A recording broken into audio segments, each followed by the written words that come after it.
영정 앞 스피커에서 흘러나온 건 추모가 아니라 김다정부터 치워라는 지시였는데요. 빈손은 그 한마디로 순식간에 얼어붙었습니다. 조옥래 영정 사진 속 웃음은 그대로인데 살아있는 사람들 얼굴에서만 피가 빠져나갔고요. 이상철은 제자리에서 무릎이 풀린 사람처럼 주저앉아 버렸습니다. 아들이라는 이름을 달고 평생 버텨왔는데 그날만큼은 버티는 게 아니라 무너지는 걸 지켜보는 얼굴이었거든요. 이지혁이 아버지 어깨를 급히 받쳤습니다. 아빠, 잠깐만 숨부터 쉬어요. 말은 이렇게 했지만 이지혁 자신도 숨이 제대로 들어오지 않았습니다. 장례식장이라는 장소에서 치워라는 단어가 이렇게 또렷하게 들릴 수 있다는 게 믿기지 않았고 그 말이 자기 엄마 김다정을 향해 있다는 게 더 끔찍했거든요. 스피커 속 목소리는 한 번 더 이어졌습니다. 낮고 차분한 여자 목소리, 감정이 거의 없는 톤이었는데요. 지난번처럼만 하면 돼요. 소란만 없으면 끝나요. 그 말 사이사이로 남자 목소리가 끼어들었습니다. 숨을 헐떡이며 애써 낮추려는 목소리였고 겁이 잔뜩 먹어 떨고 있었어요. 그건 그때도 겨우 덮었잖아요. 이번엔 할머니까지는 여자 목소리가 끊어치듯 정리했습니다. 그건 내가 알아서 수습해요. 내 말은 간단해요. 김다정만 입을 닫으면 돼요. 그 순간 휠체어에 앉아있던 김다정이 산소줄을 움켜쥔 손을 떨었습니다. 병원에서 막 옮겨온 몸이라 눈밑이 짙게 꺼져 있었는데요. 그 떨림이 손끝만의 문제가 아니라는 게 보였습니다. 얼굴 전체가, 마음 전체가 흔들리고 있었습니다. 정순이가 바로 옆에서 김다정의 팔을 붙잡았습니다. 그리고 지은호 손도 놓치지 않았습니다. 정순이는 늘 강하게 굴었지만 그날은 강한 게 아니라 무너지지 않으려고 더 세게 쥐는 사람이었어요. 은호야, 너 여기 있어. 어디 가지 마. 엄마가 다 듣고 있을게. 지은호는 입술을 깨물었습니다. 자신을 붙잡는 엄마가 친엄마가 아니라는 걸 세상에서 제일 잘 아는 사람이 지은호였지만 그날만큼은 그 단어가 이상하게도 위로가 됐습니다. 그런데 동시에 더 혼란스러웠습니다. 스피커 속 여자 목소리가 어쩐지 자신과 피로 이어진 사람일 수도 있다는 생각이 자꾸 들었거든요. 그때 뒤쪽에서 작은 웃음이 새어나왔습니다. 웃음이라기보다는 소름이 목구멍을 긁고 지나가다 남긴 소리처럼 차철민이었습니다. 대대로 박수무당 집안 아들이라는 소문 때문에 회사에서 산신령 무당 소리를 듣던 그 남자요. 차철민은 영정 사진을 똑바로 보다가 고개를 아주 천천히 돌려 스피커 쪽을 바라봤습니다. 대표님, 저 목소리 뒤에 사람이 너무 많이 붙어 있는데요. 야, 지금 그 소리 할 때냐? 누군가 작게 타박했지만 이지혁은 차철민을 막을 수가 없었습니다. 왜냐하면 이지혁은 몇 번이나 직접 봤거든요. 차철민이 던진 말이 말 같지 않게도 현실로 떨어지는 순간들을요. 지은호가 떨리는 숨을 내쉬며 물었습니다. 철민 씨, 무슨 말이에요? 차철민이 아주 낮게 말했습니다. 사고가 하나가 아니에요. 그 여자 주변에 같은 방식으로 꺾인 사람들이 겹쳐 보여요. 그리고 그 시작이 부산 쪽으로 보이는데요. 부산이라는 단어가 나오자 지은호의 어깨가 딱 멈췄습니다. 지은호는 그 단어를 듣는 순간 늘 숨이 막힌다고 했었습니다. 어릴 때부터 듣고 자란 말이었거든요. 아빠는 부산에서 역주행 뺑소니로 돌아가셨다. 지은호는 그 말을 평생 목에 걸고 살았습니다. 누구에게도 다 꺼내지 않고요. 그런데 그날 장례식장에서 스피커 속 여자 목소리와 부산이라는 단어가 같은 줄 위에 놓였습니다. 그리고 이지혁은 깨달았습니다. 이건 장례가 아니라 증거가 시작되는 자리가 되어버렸다는 거요. 시간을 조금만 되감아 볼게요. 조옥래가 세상을 떠난 날은 이상하게도 사고라는 단어가 너무 쉽게 붙는 날이었습니다. 새벽 응급실 복도는 원래도 차갑지만 그날은 유독 뼛속까지 차가웠고요. 의사는 감정을 최대한 눌러 담은 얼굴로 말했는데요. 충격이 컸습니다. 연세도 있으셔서 심장이 버티지 못했습니다. 이상철은 그 말을 듣는 순간 다리에 힘이 풀려 바닥에 주저앉을 뻔했습니다. 이지혁이 재빨리 팔을 잡아 올렸고요. 아빠, 벽에 기대요. 여기요. 이수빈은 울음을 삼키느라 눈만 새빨갛게 물들었습니다. 조옥래가 런웨이에 섰던 영상, 그 영상을 들고 집에 와서 나 아직 괜찮지? 하고 웃던 조옥래의 얼굴이 자꾸 떠올랐거든요. 이지화는 말이 없었습니다. 대신 손이 계속 주머니 안에서 주먹을 쥐었다 폈다 했습니다. 지은호는 더 말이 없었습니다. 말이 없는 게 아니라 말이 막혀 있었어요. 며칠 전엔 오토바이 사고가 있었고 오늘은 역주행 차량 사고였습니다. 별개의 사건으로 보기엔 너무 닮아 있었습니다. 게다가 조옥래는 택시를 타고 온다고 했는데 하필 그 시간에, 하필 그 도로에서, 하필 그 방식으로 쓰러졌습니다. 이수빈이 중얼거렸습니다. 택시 타고 오신다면서요? 왜 그 차를 타셨대요? 누구도 답을 못했습니다. 누구도 아직은 의심을 입 밖으로 내지 못했어요. 장례를 치르는 날에 누가 일부러라는 말을 꺼내는 건 스스로를 미친 사람으로 만드는 일이니까요. 그날 밤 장례식장 준비가 잡혔고 가족들은 각자 무너졌습니다. 이상철은 눈앞이 까매지는 듯한 얼굴로 계속 전화를 받았고요. 이지혁은 사람들에게 와주셔서 감사합니다를 반복했지만 머릿속엔 왜 이런 일이만 맴돌았습니다. 빈소가 차려진 뒤 새벽이 조금 더 깊어지면서 사람들은 잠시 숨을 돌리기 시작했는데요. 영정사진 속 조옥래는 정말 화려한 날들이라는 말이 잘 어울리는 사람이었습니다. 원색 드레스, 자신감 있는 미소, 늙은 얼굴이 아니라 살아본 얼굴이었어요. 이상철은 영정 앞에서 한참을 말이 없었습니다. 그러다가 갑자기 아주 작게 속삭였는데요. 엄마 내가 아들이라고 고생만 시켜놓고. 이상철은 고지식한 사람이었습니다. 평생 정직하다는 말 하나로 버틴 퇴직자였고요. 그래서 더 괴로웠습니다. 정직하게 살면 마지막은 이런 식이 아니어야 한다고 믿는 사람이었거든요. 그런데 조옥래는 정직하게 웃던 그 얼굴 그대로 한밤중에 그렇게 허무하게 떠났습니다. 그때 이수빈이 유품을 정리하다가 작은 봉투를 발견했습니다. 봉투에는 짧게 적혀 있었는데요. 내가 제일 빛났던 날에. 수빈은 봉투를 열고 오래된 지폐 몇 장과 구겨진 영수증, 그리고 접힌 메모를 꺼냈습니다. 글씨는 또박또박했는데 끝이 살짝 떨려 있었습니다. 모델료 처음 받았던 날 남은 돈이다. 늦게 번 돈이라 그런지 아껴만 두게 된다. 며느리 옷도 사고 손주들 맛있는 것도 사주고 싶었는데 이 돈만큼은 내가 직접 쓰고 싶다. 80이 넘어도 이런 날이 오는구나. 이수빈은 그 글을 읽다가 그대로 주저앉았습니다. 할머니 진짜 좋으셨구나. 이수빈의 울음이 터지는 순간 지은호는 더 이상 참지 못하고 고개를 숙였습니다. 그런데 지은호의 울음은 슬픔만이 아니었습니다.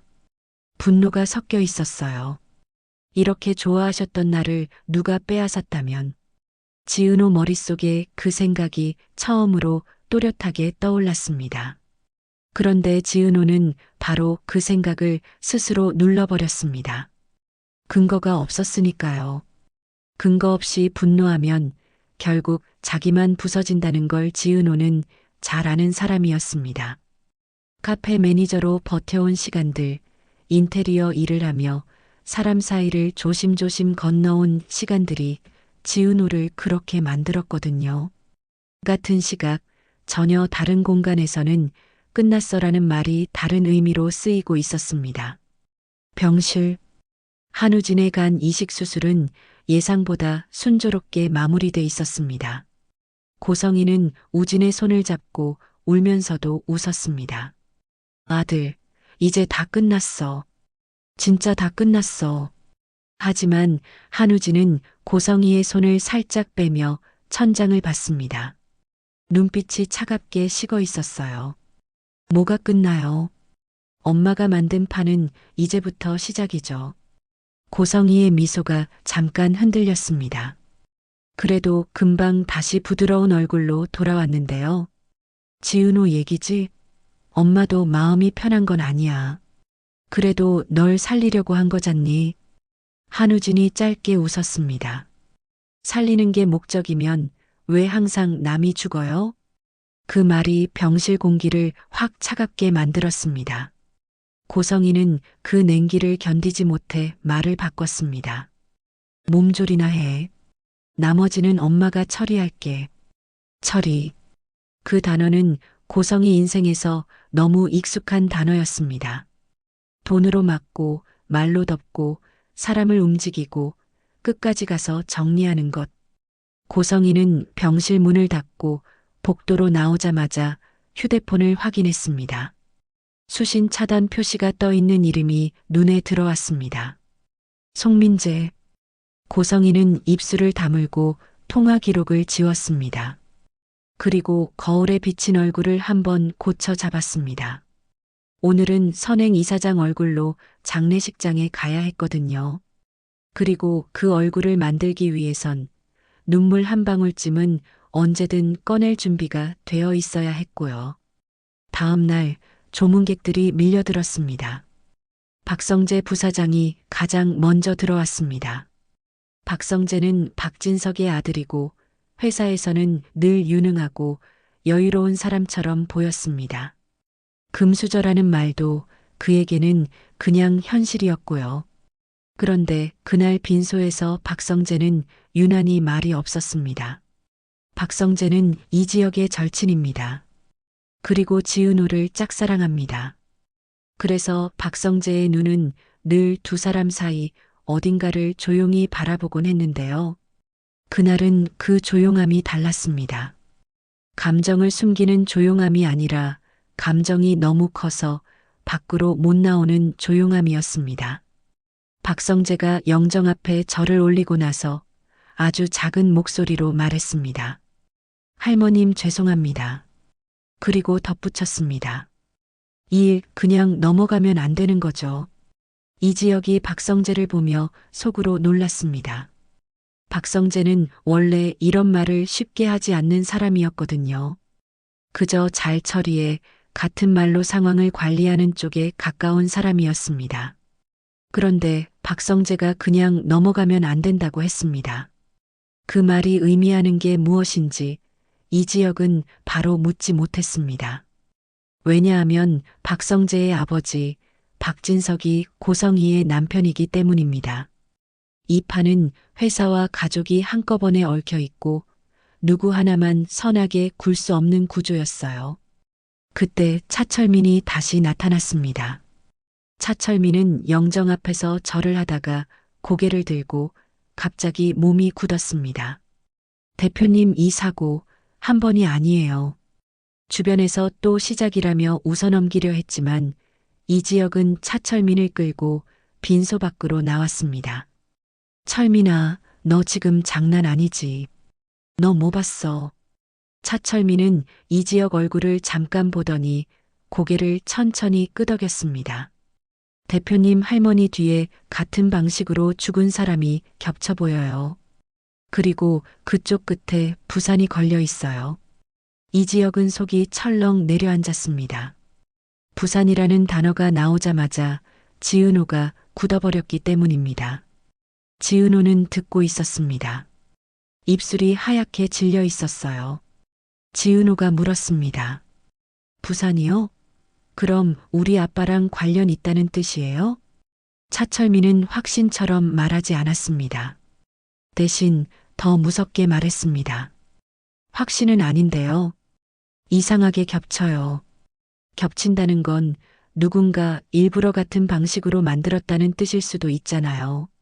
지은호는 그 자리에서 숨을 들이마셨다가 제대로 내쉬지 못했습니다. 정순이가 급히 다가와 지은호 등을 쓸었습니다. 은호야, 물 마셔.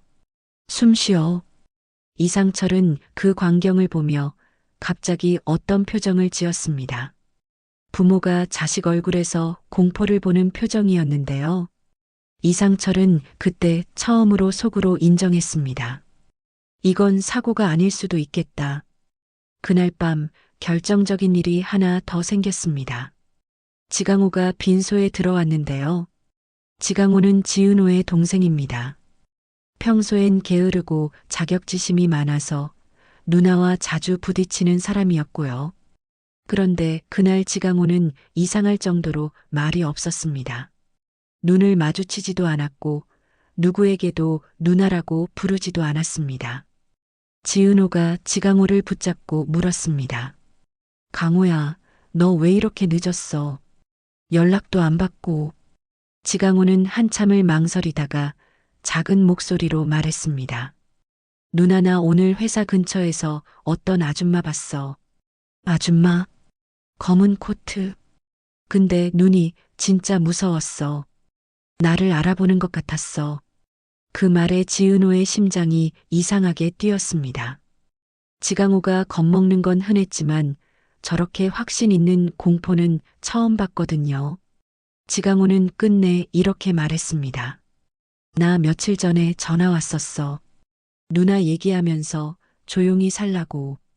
정순이가 그 말을 듣고 얼굴이 굳었습니다. 누가? 지강호는 고개를 숙였습니다. 모르겠어. 근데 여자였어.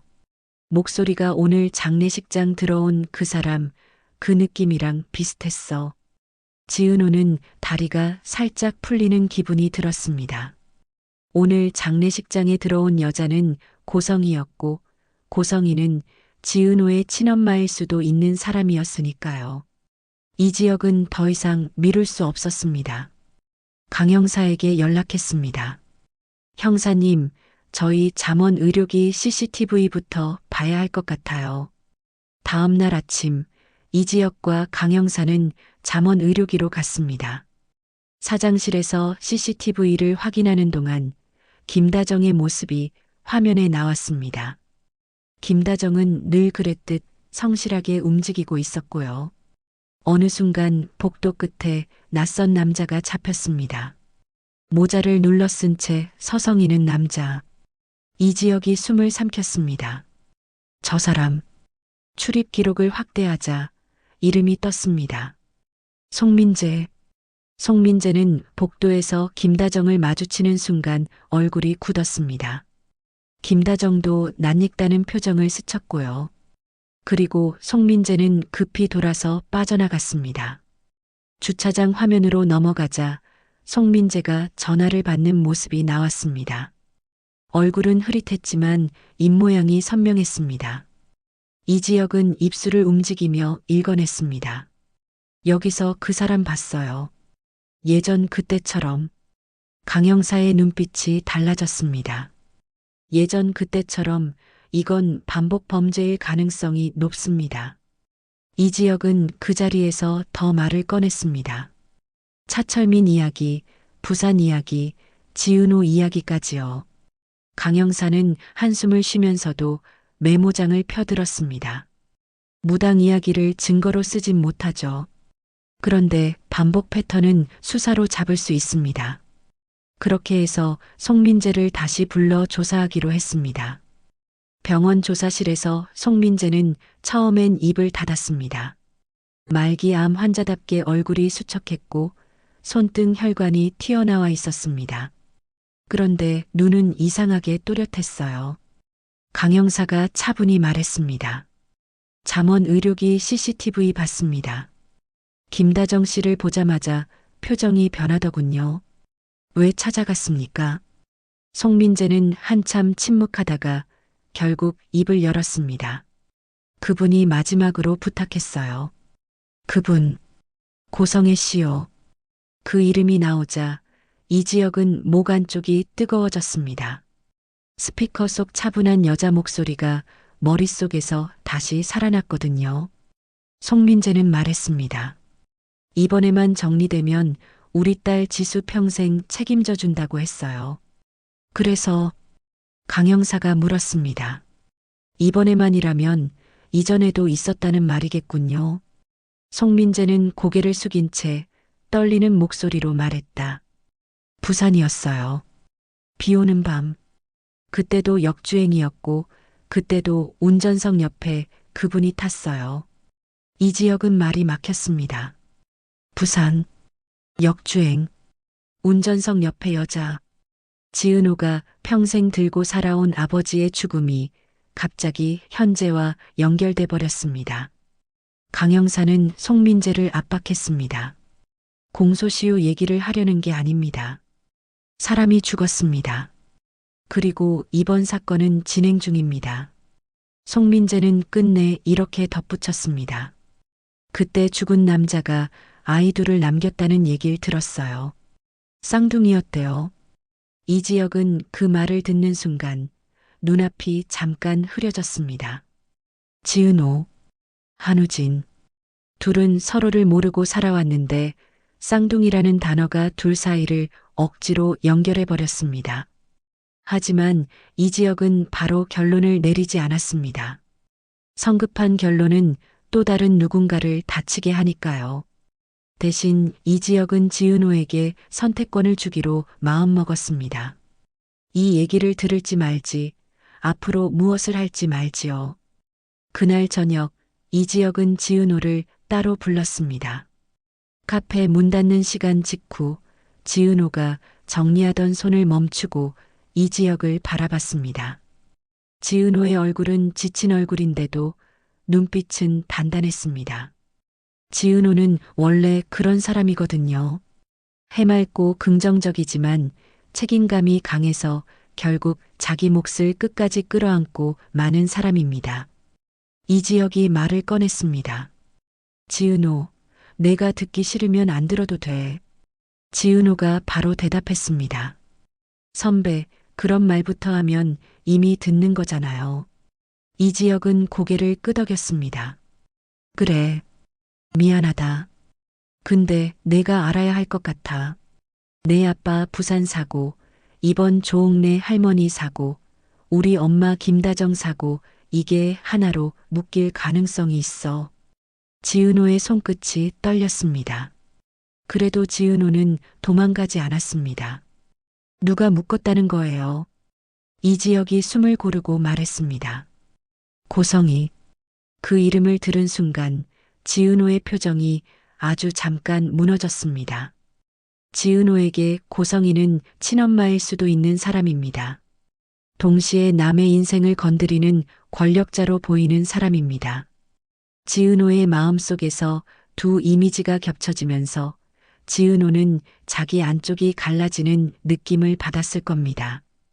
정순이는 그날 밤 지은호의 손을 잡고 말했습니다. 은호야, 너 혼자 못 버틴다.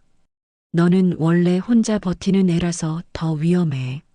지은호는 작게 웃었습니다. 엄마 나 진짜 엄마 덕분에 버텼어요. 정순이는 눈물이 났지만 울지 않았습니다. 정순이는 울면 무너질 것 같았거든요. 대신 더 단단히 말했습니다. 그럼 이제는 내가 나 믿어. 어떤 피든 너는 너야. 누가 너를 끌고 가도 너는 너대로 설 수 있어. 그 말이 지은호에게 아주 큰 버팀목이 됐습니다. 하지만 동시에 지은호는 결심했습니다. 확실한 증거 없이는 아무도 단정하지 않겠다. 친엄마일지도 모른다는 이유로 더 조심해야 했고요. 한편 박진석은 조용히 움직이고 있었습니다. 박진석은 기업가입니다. 호탕한 겉모습 뒤에서 상황을 통째로 관리하는 사람이기도 합니다. 그리고 고성희의 남편입니다. 장례식장 조문을 마치고 돌아가는 길, 박진석은 박성재 부사장을 불렀습니다. 성재야, 내 아버지. 지혁이 쪽에 너무 깊이 들어가지 마라. 박성재의 얼굴이 굳었습니다. 지혁이는 제 친구입니다. 친구라서 말하는 거다. 박진석은 부드럽게 말했지만 말의 끝은 단단했습니다. 박진석은 늘 그렇게 사람을 누릅니다. 호탕함으로 감싸고 단단한 이익으로 끝을 잡습니다. 박성재는 처음으로 아버지에게 반문했습니다. 아버지, 이번 일 어머니랑 관련 있어요? 박진석이 잠깐 침묵했습니다. 그리고 아주 낮게 말했습니다. 관련이 없다고 하면 내가 믿겠냐? 박성재는 그 말에 가슴이 철렁 내려앉았습니다. 박성재는 아버지를 사랑하기도 하고 두려워하기도 합니다. 회사의 힘, 가족의 힘, 그리고 그 힘이 사람을 어떻게 무너뜨리는지 박성재는 자라면서 봤습니다. 그런데 지금 그 힘이 이지혁과 지은호 쪽으로 향하고 있는 것 같았습니다. 박성재는 갈라졌습니다. 친구를 지키고 싶은 마음과 가족의 울타리에서 벗어나면 모든 걸 잃을지도 모른다는 공포 사이에서요. 그날 밤 박성재는 결국 이지혁에게 전화를 했습니다. 지혁아, 성재야. 나 내 편이야. 근데 지금은 내가 모르는 라인이 움직이고 있어. 이지혁이 숨을 삼켰습니다. 무슨 라인? 박성재가 망설이다 말했습니다. 아버지 쪽, 그리고 어머니 쪽. 이지혁은 그 순간 확신했습니다. 이건 단순 사고가 아니고 단순 수사가 아니고 권력 싸움이 섞여 있는 사건이라는 거요. 그 즈음 박영나도 흔들리고 있었습니다. 박영나는 고성희의 딸입니다. 조용하고 조신한 대학원생 화가인데요. 겉으로는 늘 조용했지만 속은 늘 불안했습니다. 엄마 고성희의 그 완벽한 얼굴이 어릴 때부터 숨막혔거든요. 박영나는 장례식장에 왔을 때 엄마가 보여주는 선행 천사 얼굴을 보면서도 이상하게 속이 울렁거렸습니다. 엄마는 지금도 연기하고 있어. 그 생각이 머리를 떠나지 않았습니다. 박영나 옆에는 늘 이지환이 있었습니다. 이지환은 박영나의 운전기사 겸 보디가드입니다.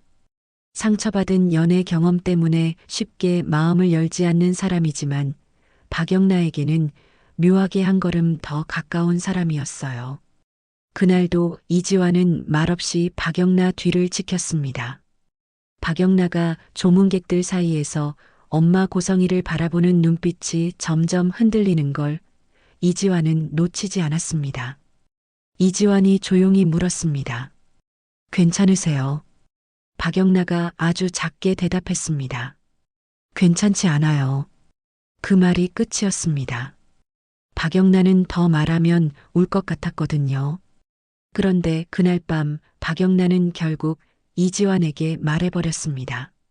나 엄마 폰에서 이상한 걸 봤어. 이지환이 눈을 치켜떴습니다.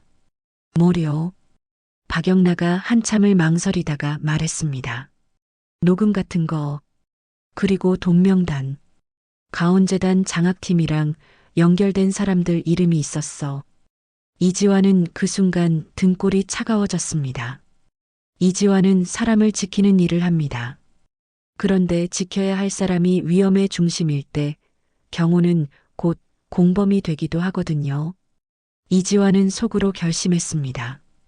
박영나를 지키려면 진실을 알아야 한다. 장례식장 스피커 사건으로 다시 돌아올게요. 재생 버튼이 눌린 건 우연이 아니었습니다. 누군가가 그 자리에서 틀어버린 거였어요. 이지혁은 그 사실을 늦게 알아챘습니다. 빈소 한쪽에서 이수빈이 조용히 울고 있을 때 이수빈 옆으로 이수빈의 휴대폰이 울렸습니다. 화면에는 알 수 없음이 떴습니다. 이수빈이 받자마자 낮은 목소리가 흘렀습니다. 스피커 확인해. 지금. 그 통화가 끊기자마자 스피커에서 그 녹취가 터졌습니다. 이수빈은 손이 굳어버렸습니다. 오빠 이거 내가 한 거 아니야. 이수빈의 얼굴이 새하얗게 질렸고 이지혁은 그 순간 분노가 올라왔습니다. 누가 이수빈을 이용해 가장 잔인한 타이밍에 증거를 터뜨렸습니다. 그럼 그 의도는 뭘까요? 진실을 드러내려는 정의감일까요? 아니면 누군가를 더 크게 무너뜨리기 위한 판일까요? 박성재 부사장이 그 장면을 보고 이를 악물었습니다. 이건 누가 우리를 흔들려고 일부러 터뜨린 거야.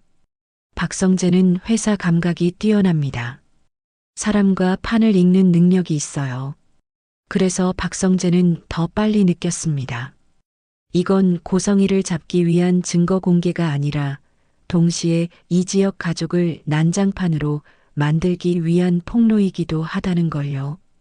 그리고 박성재는 알았습니다. 이런 방식은 보통 내부 사람이 씁니다. 강 형사는 움직였습니다. 강 형사는 장례식장으로 찾아와 간단히 말했습니다. 지금부터는 감정으로 움직이면 안 됩니다. 증거는 조용히 모아야 합니다. 그 말이 맞는 말이긴 했지만 그 자리에서는 너무 잔인하게 들렸습니다. 장례식장에 온 가족에게 조용히를 강요하는 느낌이었으니까요. 그런데도 이지혁은 고개를 끄덕였습니다. 지금 이지혁에게 필요한 건 울음이 아니라 막아야 할 다음 사고였습니다. 왜냐하면 차철민이 장례식장에서 속삭였거든요. 대표님, 이걸로 끝이 아니라는 느낌이 들어요. 이지혁은 그 말을 흘려보내지 않았습니다. 그리고 바로 그날 밤 또 하나의 심리적 클라이맥스가 터졌습니다. 김다정이 잠깐 의식을 회복했는데요. 산소줄을 잡고 눈을 뜬 김다정이 지은호를 보자마자 눈빛이 흔들렸습니다. 지은호가 급히 손을 잡았습니다. 아줌마 아니, 어머니 괜찮아요? 김다정은 힘겹게 숨을 내쉬며 거의 속삭이듯 말했습니다. 그 여자. 지은호가 숨을 삼켰습니다. 누구요? 김다정이 눈을 감았다 떴습니다. 옆자리. 옆자리요? 김다정은 더 말하려다 기침을 했고 산소 포화가 떨어지는 경고음이 잠깐 울렸습니다. 정순이가 재빨리 간호사를 불렀고요. 하지만 김다정은 마지막 힘으로 한마디를 더 뱉었습니다. 부산비. 그 한마디로 지은호는 더 이상 도망갈 수 없었습니다. 우리 아빠 얘기와 김다정의 기억이 같은 줄에 올라왔으니까요. 이지혁은 그 자리에서 결심했습니다. 지은호에게 진짜로 말해야 한다. 그리고 고성희를 친엄마로 보기 전에 혐의자로 봐야 한다. 다음 날 강 형사는 송민재의 계좌를 추적했고 가온재단의 장학금 흐름이 이상할 정도로 특정 인물들에게 집중되어 있다는 정황을 잡았습니다. 하지만 여기서 예상치 못한 일이 벌어졌습니다. 기록이 일부 삭제되어 있었습니다. 누군가가 미리 지운 흔적이 보였고요. 강 형사는 이를 악물었습니다. 위에서 손댔다. 이지혁은 등골이 차가워졌습니다. 고성의 뒤에 박진석이 있다는 가능성이 점점 커지고 있었습니다. 박진석은 기업가이고 인맥이 넓고 돈이 있고 무엇보다 가족이라는 방패를 들 수 있는 사람입니다. 그날 저녁 박진석은 고성희에게 말했습니다. 성희야, 당분간 조용히 있어. 고성희는 웃었습니다. 눈물 젖은 미소처럼 보였지만 실제로는 계산이 섞인 웃음이었습니다. 조용히 있으면 해결돼? 박진석이 대답했습니다. 해결은 우리가 하는 거지. 그 대화는 박영나가 우연히 듣고 말았습니다. 문틈 사이로요. 박영나의 손이 떨렸습니다. 엄마는 진짜 무서운 사람이구나. 아빠도 같은 편이구나. 박영나는 그 순간 자기 가족이 갑자기 낯설어졌습니다. 박영나는 결국 이지환에게 녹음을 넘겼습니다. 이거 내 폰에 있어. 엄마가 누군가랑 통화한 거. 지워지기 전에 당신이 가져. 이지환이 놀라며 물었습니다. 저를 믿어요? 박영나가 울먹이며 대답했습니다. 이 집에서 내가 믿을 사람은 이제 당신밖에 없어. 이지화는 그 말에 마음이 더 복잡해졌습니다. 박영란을 지키고 싶습니다. 그런데 그 길은 고성희와 박진석을 적으로 돌리는 길입니다. 이지화는 늘 고용된 사람으로 살아왔습니다. 그가 이런 판에 스스로 들어가는 건 인생을 통째로 바꾸는 일이었습니다. 그리고 드디어 다시 장례식장. 강영사는 증거들을 들고 들어왔습니다. 계좌 흐름, 일부 남아있는 장학 명목, 지급 내역, 송민재의 진술, 잠원 의료기, CCTV, 그리고 박영라가 넘긴 통화 녹음 일부. 그런데 문제가 하나 있었습니다. 박영라 녹음은 마지막 부분이 깨져 있었고 결정적인 이름이 나오기 직전에 끊겨 있었습니다. 누군가가 녹음 중간을 편집한 듯한 흔적도 있었고요. 강영사는 조용히 말했습니다. 완벽하지 않습니다. 그래서 지금 이 자리에서 체포를 걸면 반격이 들어올 수 있어요. 이지혁은 숨을 고르며 물었습니다. 그럼 어떻게 하죠? 그때 박성재 부사장이 앞으로 나섰습니다. 형사님, 반격이 들어오는 건 어차피 피할 수 없어요. 대신 여론이 함께 보면요. 여론이 증거를 기억하면 위에서 손대기 어렵습니다. 강영사는 박성재를 잠깐 바라봤습니다. 당신 누구입니까? 박성재가 말했습니다. 박성재입니다. 박진석 회장 아들이고 이지혁의 친구입니다. 그 말이 공기 속에 떨어졌습니다. 박진석의 아들이면서 이지혁의 편에 선 사람. 그 모순이 그날 이야기의 긴장감을 한 단계 더 올렸습니다. 박성재는 속으로 울컥했습니다. 나는 지금 아버지를 배신하는 걸까? 아니면 사람으로서 최소한을 지키는 걸까? 박성재가 갈라지는 지점이었습니다. 고성희가 장례식장에 들어왔습니다. 검은 옷, 단정한 머리, 선행 천사 같은 표정. 고성희는 영정 앞에서 고개를 숙였습니다. 그리고 조문객들을 향해 고개를 돌리며 말했습니다. 고인의 명복을 빕니다. 이렇게 가슴 아픈 날에 유족분들께 조금이라도 도움이 되고 싶어서. 그 말이 끝나기도 전에 이지혁이 앞으로 나섰습니다. 고성희 이사장님, 여기서 도움 주실 거라면 진짜로 도와주세요. 진실로요. 고성희의 눈이 잠깐 흔들렸습니다. 하지만 바로 웃음으로 덮었습니다. 무슨 말씀인지 강형사가 말했습니다. 이사장님, 조사에 협조해 주셔야겠습니다. 고성희는 표정을 바꾸지 않았습니다. 대신 아주 조용히 말했습니다. 장례식장에서요? 지금요? 그 순간 고성희의 휴대폰이 울렸습니다. 화면에는 박진석이 떠 있었습니다. 고성희는 전화를 받지 않았습니다. 받으면 흔들릴 것 같았거든요. 대신 고성희는 고개를 들고 말했습니다. 이건 모욕입니다. 누가 유가족을 부추겨 이런 짓을. 그때 지은호가 앞으로 나왔습니다. 지은호는 울지 않았습니다. 대신 조용히 말했습니다. 부추긴 사람 없어요. 제가 알아서 왔고, 제가 알아서 보고, 제가 알아서 확인했어요.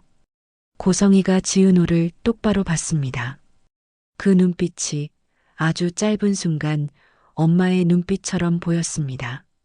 지은호는 그 순간 가슴이 철렁했습니다. 진짜로 내 엄마가 맞으면 어떡하지? 그런데 지은호는 바로 그 생각을 잘라냈습니다.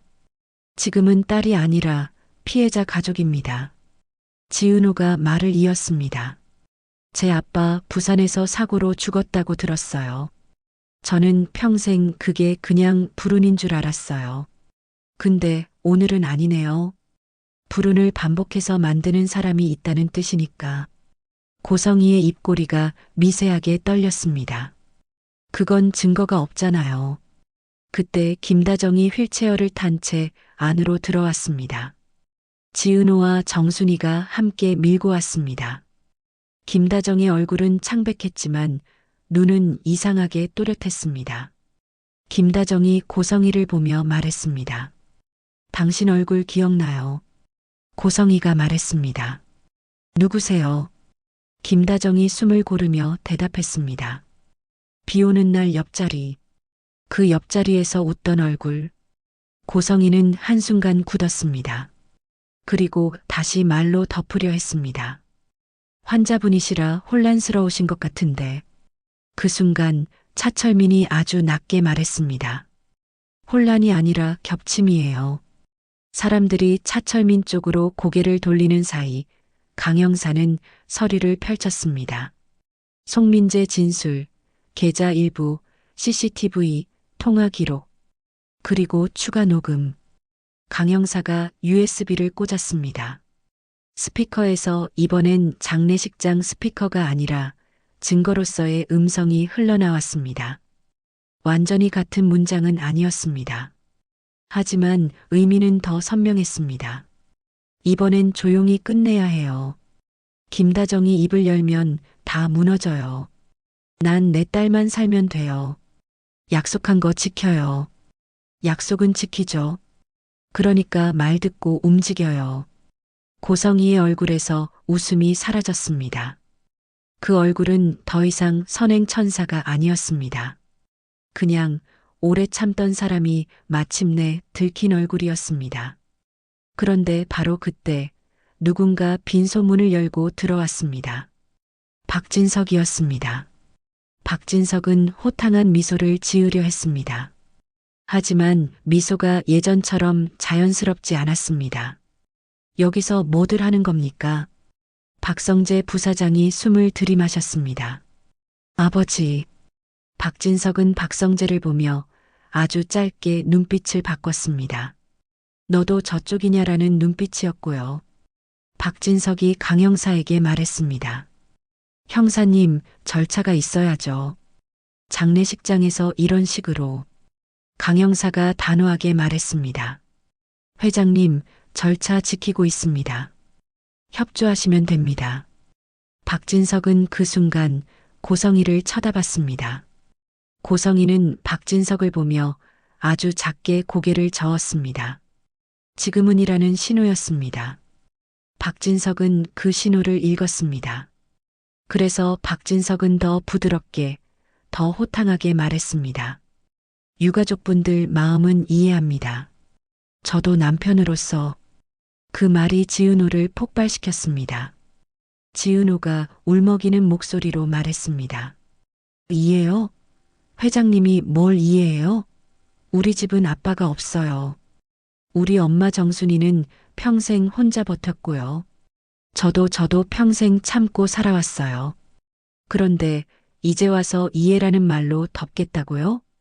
정순이가 지은호 뒤에서 지은호 어깨를 꽉 잡았습니다. 은호야. 지은호가 고개를 끄덕였습니다. 엄마, 나 괜찮아. 나 오늘은 말할게. 그게 지은호의 성장 순간이었습니다. 늘 긍정으로 넘겼고 책임감으로 버텼고 웃으면서 견뎠는데요. 오늘은 그냥 참지 않겠다고 스스로 결정한 순간이었습니다. 박성재는 지은호의 그 말을 듣는 순간 마음이 무너졌습니다. 박성재는 지은호를 좋아하지만 가까이 다가가진 못했습니다. 이 지역을 생각하면 그 선을 넘을 수 없었고요. 그런데 지금 지은호의 목소리는 박성재가 평생 가진 죄책감을 건드렸습니다. 나는 가진 사람으로 편하게 살았고 저 사람은 잃은 사람으로 버텼다. 박성재가 결국 말했습니다. 아버지, 그만하세요. 박진석의 눈빛이 차갑게 변했습니다. 뭐라고? 박성재가 이를 악물었습니다. 그만하라고요. 여기서 더 덮으면 우리 집은 진짜 끝나요. 그 말이 박진석에게는 배신으로 들렸습니다. 박진석은 웃으며 말했지만 웃음은 이미 무너져 있었습니다. 끝은 내가 정하는 거야. 그때 강 형사가 수갑을 꺼냈습니다. 고성애 씨, 살인, 교사 및 사고 사주 혐의로 긴급 체포합니다. 찰칵. 차가운 소리가 빈소에 떨어졌습니다. 고성이는 그 순간 지은호를 똑바로 봤습니다. 눈빛은 분노였고 동시에 절박함이었습니다. 너도 결국 내 피야. 지은호가 조용히 대답했습니다.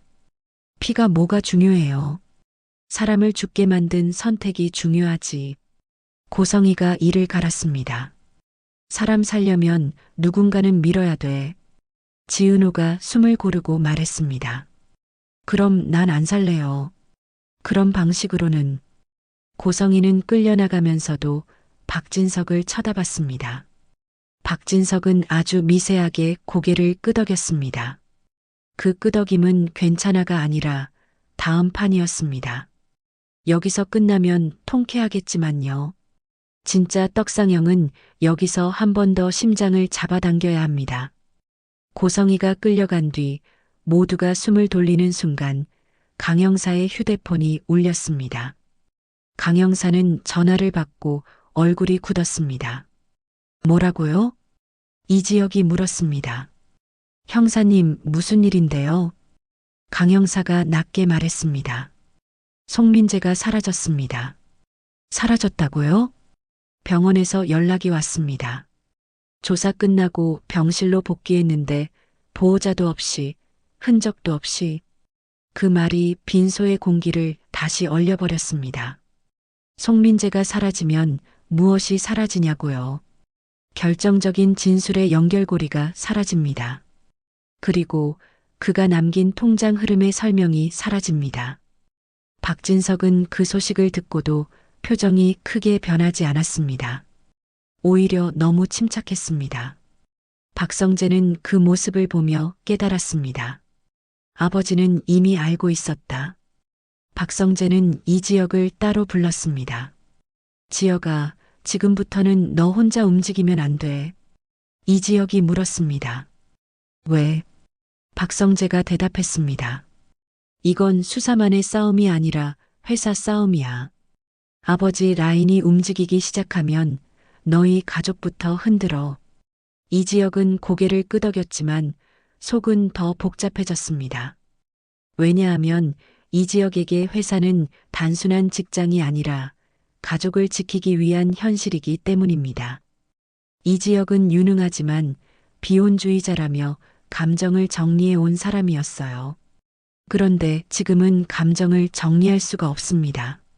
엄마 김다정이 흔들리고 아버지 이상철이 무너지고 동생 이수빈이 죄책감에 잠기고 이지환까지 위험해지고 있습니다. 그리고 무엇보다 지은호가 다시 한번 삶의 바닥으로 끌려가고 있습니다. 이지혁은 그걸 못 봅니다. 그 마음이 이지혁을 더 깊이 끌고 내려가게 될지도 모르지만요. 그날 밤 또 하나의 사건이 생겼습니다. 이수빈이 혼자 빈소 뒤편에서 휴대폰을 들여다보고 있었는데요. 거기에 알 수 없은 번호로 메시지가 하나 더 왔습니다. 재생 버튼 다음에도 누르게 해줄까? 이수빈은 손이 얼어붙었습니다. 자기가 스피커를 튼 게 아니라는 걸 누군가가 알고 있다는 뜻이었고요. 그리고 누군가는 이수빈을 계속 조종하려 한다는 뜻이었습니다. 이수빈은 결국 이지혁에게 털어놨습니다. 오빠 나 전화가 왔어. 스피커 확인하라고. 그리고 지금 또 왔어. 이지혁의 눈빛이 변했습니다. 번호 저장해. 지우지 마. 이수빈이 울먹였습니다. 오빠 나 때문에 다 망한 거 아니지? 이지혁이 이수빈의 머리를 쓰다듬으며 말했습니다. 아니, 내가 한 게 아니야. 내가 한 건 버텨준 거야. 이지혁은 그렇게 말하면서도 속으로 분노했습니다. 이수빈을 이용한 사람이 누군지 반드시 잡겠다고요. 그리고 마지막으로 다음 편을 기다리게 만드는 여지가 하나 필요합니다. 그 여지는 가장 가까운 곳에서 터져야 합니다. 장례가 끝나고 며칠 뒤 지은호는 카페에서 혼자 정리를 하고 있었습니다. 손님이 없는 시간, 조용한 카페에서 지은호는 멍하니 컵을 닦다가 갑자기 멈췄습니다. 문이 열렸고 한우진이 들어왔습니다. 지은호는 우진을 보자마자 숨이 멎는 느낌이 들었습니다. 우진은 수술 후유증으로 창백했지만 눈빛이 또렷했습니다. 그리고 우진의 얼굴은 어쩐지 낯설지 않았습니다. 지은호가 아주 작게 중얼거렸습니다. 왜 닮았지? 우진은 지은호를 똑바로 보며 말했습니다. 나도요. 지은호가 손에 들고 있던 컵이 살짝 떨렸습니다. 여기 왜 왔어요? 우진이 대답했습니다. 엄마가 끌려가면 끝인 줄 알았는데 아니더라고요. 엄마가 숨긴 게 하나 더 있어요. 지은호가 숨을 삼켰습니다. 뭐요? 우진이 아주 조용히 말했습니다. 우리 둘 중 누가 먼저 버려졌는지. 그 말이 지은호의 가슴을 그대로 찔렀습니다. 버려졌다. 지은호가 평생 외면하려 했던 단어입니다. 우진은 주머니에서 작은 봉투를 꺼냈습니다. 봉투에는 두 글자가 적혀 있었습니다. DNA. 지은호는 그 봉투를 보며 얼어붙었습니다. 그걸 왜 나한테? 우진이 씁쓸하게 웃었습니다. 나도 몰라요. 근데 엄마는 늘 그래요. 판을 만들고 사람을 올려놓고 선택지를 던져요. 이번엔 우리한테 던졌나 봐요. 지은호의 눈에 눈물이 맺혔습니다. 하지만 이번에도 지은호는 쉽게 울지 않았습니다. 지은호는 떨리는 숨으로 말했습니다. 그럼 이제 내가 선택하면 되겠네요. 우진이 고개를 끄덕였습니다. 네. 근데 선택하기 전에 하나만 알아둬요. 뭔데요? 우진이 아주 낮게 말했습니다. 엄마는 혼자 움직이지 않아요. 엄마 뒤엔 항상 박진석이 있어요.